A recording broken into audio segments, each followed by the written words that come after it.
నీళ్లు ఇస్తే రైతులు ఇక్కడ బంగారం పండిస్తారు. మనది వ్యవసాయ ఆధార రాష్ట్రం. సాగు బాగుండాలంటే నీళ్లుండాలి. అందుకే సాగునీటి ప్రాజెక్టులకు ఎక్కువ ప్రాధాన్యత ఇచ్చాం. 14, 19 68,000 కోట్ల రూపాయలు ఆధునిక దేవాలయాలకి సాగునీరు జలాశయాలు ఖర్చు పెట్టిన పార్టీ తెలుగుదేశం పార్టీ.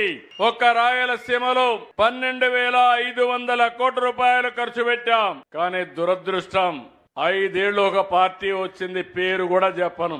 ఆ పార్టీ వచ్చి నారాయలసీమని 2,000 కోట్లు ఖర్చు పెట్టారు.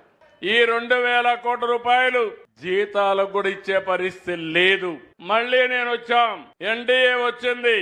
ఈ సంవత్సరం ఒకే ఒక ప్రాజెక్టు హంద్రీ నీవా 3,850 కోట్ల రూపాయలు ఖర్చు పెట్టి 4 టీఎంసీ నీళ్లు తీసుకుపోయే విధంగా కార్యాచరణ ప్రణాళిక తయారు చేసింది ఎన్డీఏ ప్రభుత్వం.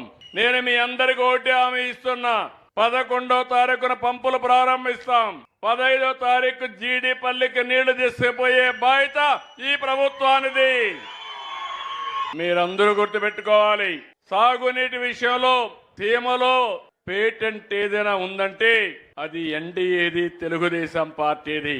తెలుగు గంగ ఎవరు తమ్ముళ్ళో ప్రారంభించిందని మిమ్మల్ని అడుగుతున్నా. పోతిరెడ్డి పాడు ప్రారంభించింది ఎప్పుడని మిమ్మల్ని అడుగుతున్నా. గాలేరు నగరు ఎవరు ప్రారంభించారని మిమ్మల్ని అడుగుతున్నా. హంద్రీ నీవా ఎప్పుడు వచ్చిందని మిమ్మల్ని అడుగుతున్నా. గండికోట మొదలుకొని అన్ని ప్రాజెక్టులు కడాకు సిద్ధాపురం వరకు నేనే ప్రారంభించా, నేనే నిర్మాణం చేశాం.